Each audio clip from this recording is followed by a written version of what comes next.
Hello everyone, I am Bhuvan Verma, here with another session of STEM Talks with Leaders. The progressive world depends almost entirely upon education, and it is also the proving ground for leadership. The aim of STEM education is not just knowledge, but action, learning by doing, and it is in that light we build Robo Shiksha Kendra across India with the help of CSR partners. Through these institutions, we provide support to students like you on progressive ideas to which we are ignorant.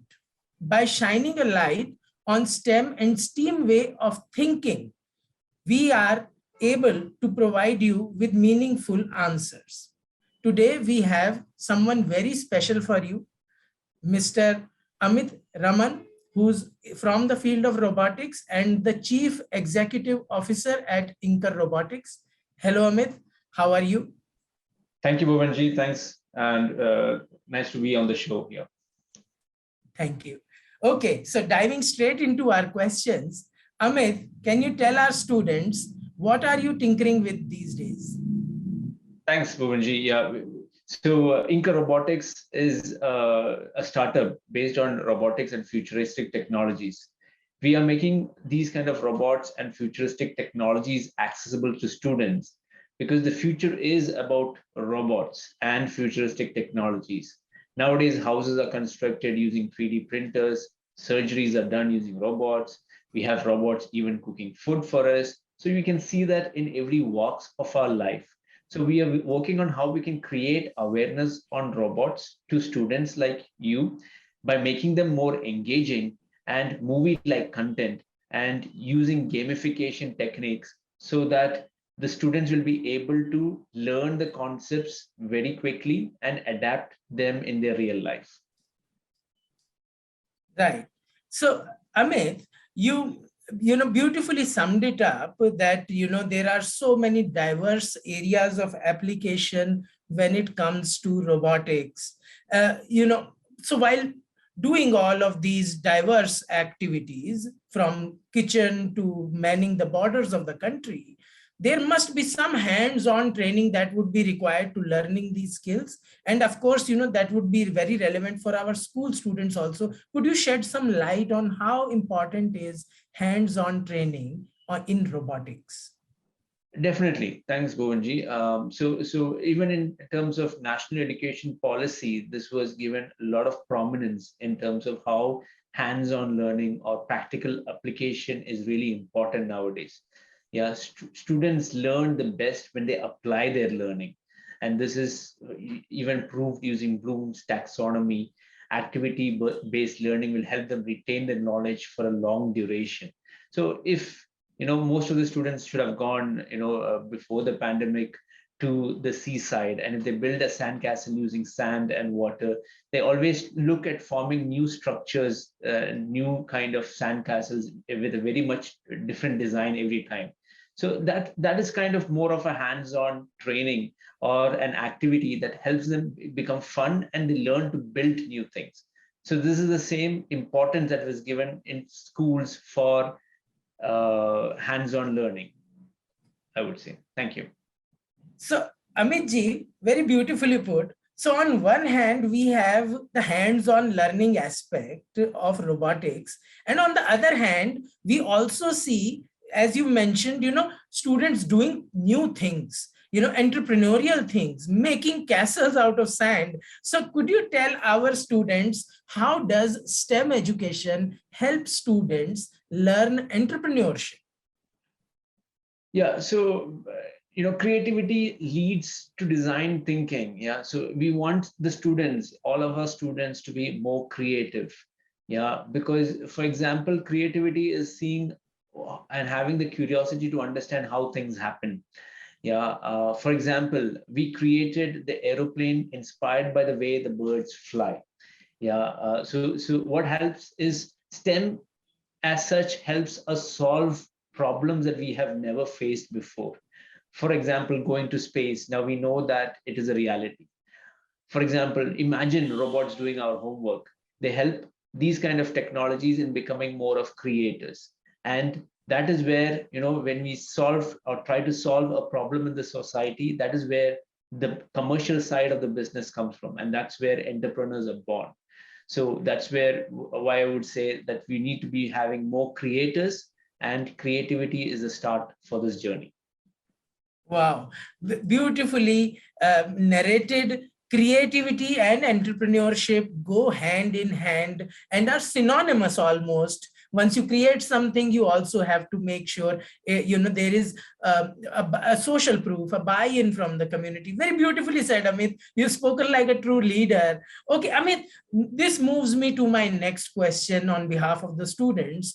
Can you tell our students what is that one myth or misconception around STEM that you've heard from students that you interact with? Thanks, Bhuvanji. It's a very interesting question, because I hear there's a lot of time from the students, because STEM and robotics is only for people interested in science or mathematics, or who wants to become an engineer or a scientist. This is more of a myth or misconception that is there among the students nowadays. So if you look at how the laptops or smartphones, they used to come across to the masses, and every industry is using these kind of gadgets nowadays. And this is what STEM has created as well. There's a lot of science in it, there's a lot of technology in it, there's a lot of engineering and mathematics that has gone into it. Yeah. So these are used by both men and women alike. Yeah, the same goes with STEM as well. So, even we'll see that future jobs will have these robots or futuristic technologies embedded into them. So that is something in terms of a misconception that I would say that we need to change the way we look towards these kind of towards how STEM behaves in an school environment. Right. Absolutely. And, it is an opportunity, as you said, these new technologies coming on. We have to have a newer lens to look at how these technologies remove drudgery and, bring comfort to our lifestyles and not take away jobs, rather create more meaningful and relevant jobs for people involved.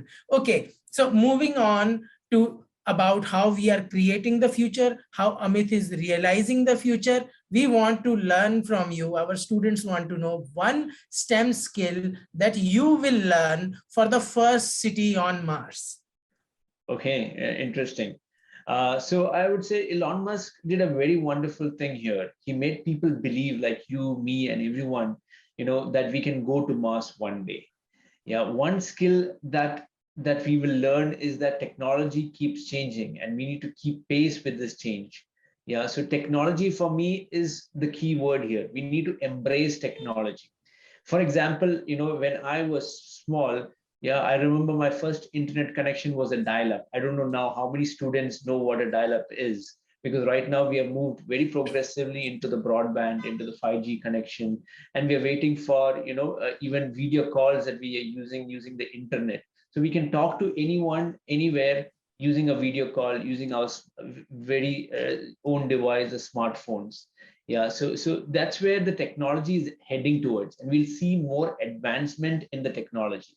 So for us to build the first city on Mars, that's where it all starts with technology. And that is, for me, one of the critical elements that we will have to learn and keep pace with at this age.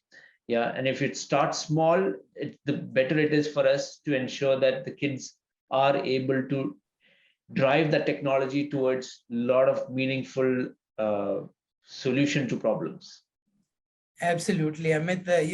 As you said, embrace technology. In fact, the first beings to populate Mars entirely are born out of technological interventions of human beings. 7 robots now populate Mars, were made all by humans. Technology is shaping our evolution and is also giving rise to new challenges. So, whether it is e-waste or climate change or everything in between, we want to learn from you that what would be some of the future challenges that students will have to solve for using technology or STEM way of thinking.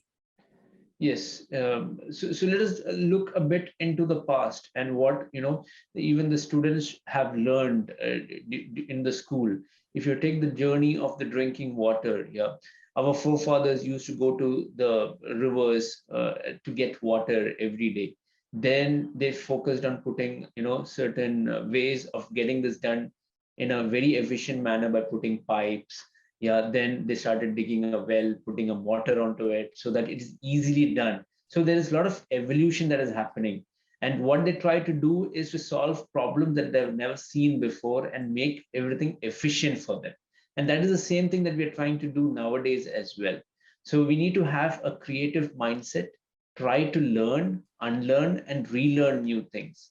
And that is Wow. where we will build that into getting us into more being creative, innovative, and ensure that we can then take the stems into the next level. Yeah. And there's still a lot of problems that remains unsolved. Yeah, and that is where I think the young generation can step into.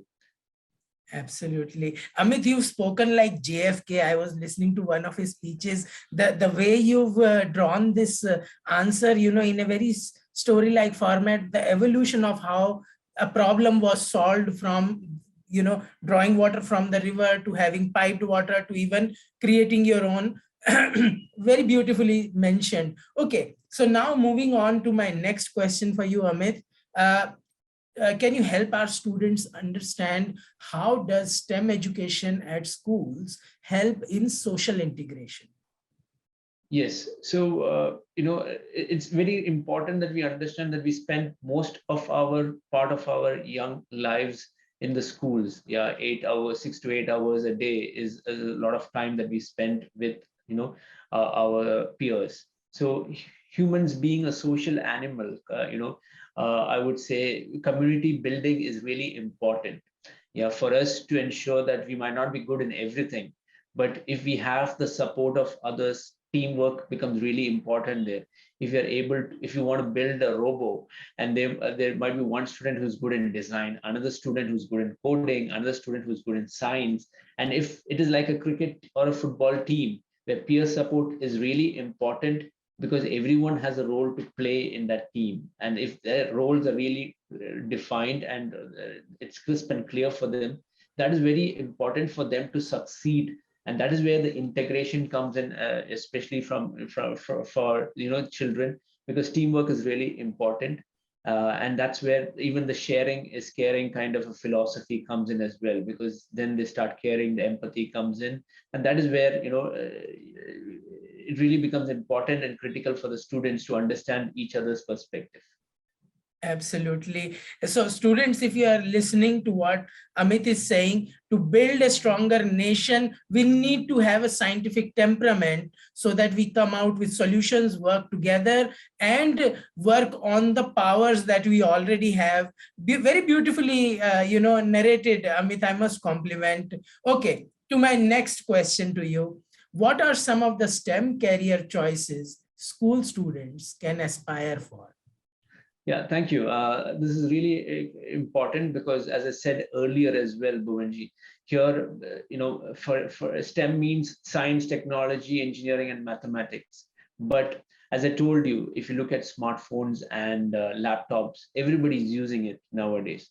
So be it a scientist, be it an engineer, be it a doctor, be it a lawyer, be it a chef, be it a musician, be it an artist, any career aspiration, STEM is going to be the basis of their work and their future jobs, because it will help improve efficiency. It will help move into being more creative and ensure that the low value tasks, like nobody likes cleaning a room, nobody likes to go and wash the dishes, all of this can be taken care of technology, and then the people can focus on where their value addition is more, like reading a book, interacting with friends and families more, spending more time with them. So that is where the technology or the STEM education is leading us to. And these kind of gadgets or devices will really help us in the future. So that is where, even in terms of whether it is in the house or it is in the job that they're going to seek. So that is where it is really critical for them to understand that and adapt to that at the earliest. Absolutely. Amit, you mentioned mobile phone that has become critical to our lifestyle now. But to get a mobile phone from the factory to the hands of a consumer, it takes an engineer, a designer, a circuit, maker. There are so many components to it. Then there is logistics, marketing, even user experience. And then there are apps which are further downstream. There is such a huge ecosystem and a whole lot of players in this ecosystem. To our students, they want to learn from you what are some of the must attributes of a team player when they are doing big or small projects, whether it is making a mobile or making a small robot. What are the must attributes for a team player?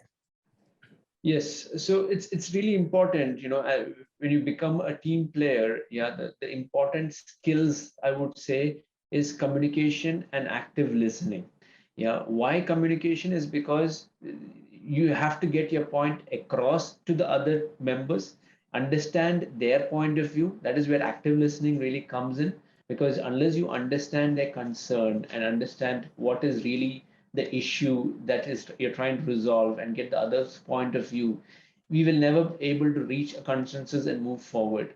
So communication, yeah, in terms of verbal, non-verbal communication, it is really important to be as a team player, and ability to understand what is that their point of view, and just not listening for the sake of listening, but ensure that we actively listen, ensure that we understand what is their concerns, what is the area of uh, expertise that they are trying to bring in to solve the problem, and then move forward. So these things will really support when you look at it as an attribute for the team player, because that is when the success or the failure of the project is getting determined by.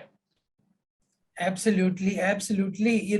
Very well said. Communication, good communication helps in resolving situations through, understanding not just your point of view, but the other person's point of view as well. And active learning, of course, to our students, this is the mantra, very powerful one from Amit. Active listening is a very important tool for someone to be a good team lead, good player.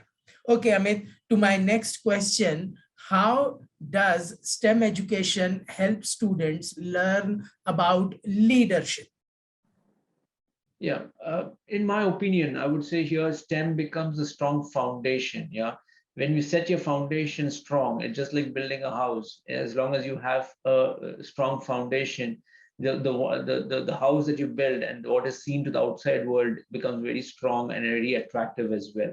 So it's the same that has to do with leadership as well, because if you set the strong foundation, then the most important thing is comes the curiosity to solve problems. Yeah, where you're using the technology or the science that you have learned to ensure that you're trying to communicate that with others and trying to come up with a solution to the problem, understand their point of view, understand how you tackle those kind of objections and handle those things. And then when you communicate with others, you gather more idea, and you ensure that your whatever idea that you have, it becomes more meaningful to you, and you see that there's a problem or a solution to that problem in the society. Yeah, and then that helps the feedback from the others, the understanding with the team members, all helps you in that making a decision making process that will support you to ensure that you're able to take things to the next level. So you slowly start building on your leadership qualities, and then you become a good leader.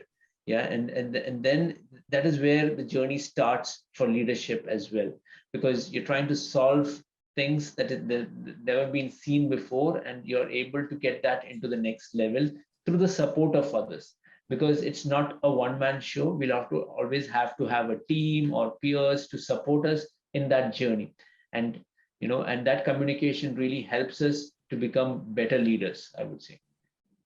Absolutely, Amit. In fact, what you just mentioned kindles me to ask the next question to you. You said problem solving is critical to leadership, and a leader continuously tries to encourage his team, her team, and him or herself to solve challenges as they emerge. But in a lot of times, when our students are doing solution, trying to find a solution, they come across with failure.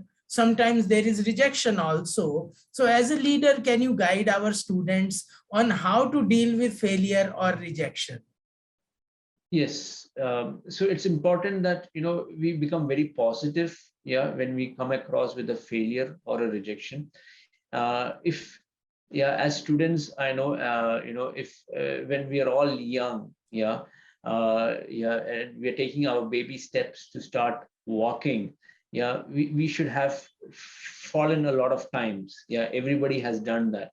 Yeah, if you're learning to ride a bicycle, or starting to run, we have seen that there is always, a lot of times that we have to fall down and then we have to again stand up and then make the same process again and again till we find a way out and we are able to do that. The same thing happens in school as well. Learning is always a journey. There will be failures or rejection. If I take the example of Thomas Alva Edison, he did not invent the light bulb without failures. He had around 1,000 failures and unsuccessful attempts that he has done, and he not give up. And that is where that we have to learn as well. Being positive is all about how we deal with the failure or rejection, and for each failure, what is that we learn from the failure so that we don't avoid the same mistake again. Right. Absolutely. Thank you so much, Amit, for sharing very powerful ideas to help us, our students, appreciate the power of learning and gaining knowledge. We hope our students will experience their moment of meaning with this talk. We all know that ideas pursued in STEM labs during the current generation will become actions of the government in the next. STEM education today is helping provide tools to our students to build their future and break down all barriers. STEM talks with leaders are part of the foundation on which progress of individuals and societies grow. Our students believe that all things are possible because anything can be learned by doing. And as Amit ji said, that there is no mistake that has not already been committed. We must look at the positive side of things and look at the solution side of things. We also thank our viewers for sharing this video with their parents and peers. And until next time, namaste.